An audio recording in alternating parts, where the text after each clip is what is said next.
Welcome to Morningstar. I'm Holly Black. With me is Rachel Winter. She's Investment Director at Killick & Co. Hello. Hi, Holly. So we've got a bit of an income flavour to our three stock picks this month, all dividend paying stocks. Where should we start? Well, it's been a difficult year for income investors. A lot of the highest dividend payers have historically been in the oil and banking sectors in the UK, and it's been a difficult year for those companies because of the pandemic, and lots of these companies have had to cut their dividends. But it does feel as though things are now starting to turn around because of the success in the vaccine rollout. So let's have a look at a couple of these companies. Let's start with Lloyds Banking Group, which is the biggest retail bank in the UK. Lloyds has had to cut its dividend because of what the regulator said. Their regulator has banned UK retail banks from paying dividends, but we do expect Lloyds Banking Group's dividend to return to over 5% by the year 2022, so it's potentially worth a look for income investors. Lloyds, as I said, is the biggest retail bank in the UK. It has limited exposure to overseas operations and also to investment banking, so that makes it relatively low risk in comparison to some other banks. And what we also like about Lloyds is its investment in digital capabilities. So a lot of people have concerns about customers moving away from traditional banks to other online-only banks such as Monzo, but actually Lloyds is currently the biggest digital bank in the UK with over 17 million digital users. So we have a lot of confidence in Lloyds' progress in that particular space. Okay, what is our second dividend paying stock? Second one is BP, the oil company. And clearly, again, oil has been a very difficult sector over the last year. Oil is predominantly used for transport, and clearly with lockdown, no one's been allowed to travel anywhere. Therefore, demand for oil has fallen, and that had a big impact on the price. But with lockdown lifting, we're starting to see demand for oil rising again. So over the last year, the oil price has risen from below $20 a barrel to over $60 per barrel. So we are starting to see oil companies such as BP becoming very profitable once again.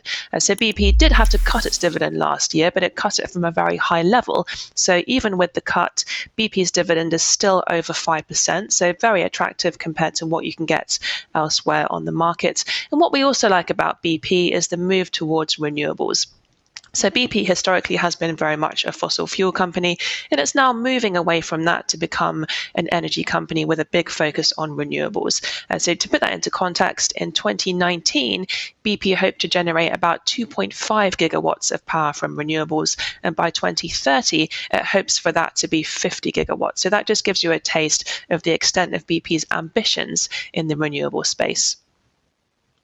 Okay, and what is our final stock today? The final one is called American Waterworks, and this is a company without a massively high dividend at the moment. It's currently about 1.5%, so still higher than what you can get in a cash account. But what we like here is that the dividend is very much growing. So American Waterworks is, as the name suggests, it's an American company. It's a water utility, so it's allowed to make what's called a regulated amount of return on the value of its regulated asset base. So that's the value of the pipes and its water treatment companies and projects that it owns. The water utility network in the US is currently very fragmented, and American Waterworks is managing to grow quite quickly by acquiring lots of different fragments, and it's doing this very successfully. So we do expect the company to be much bigger in future. And we do believe there is a real need for the US to invest in its water infrastructure.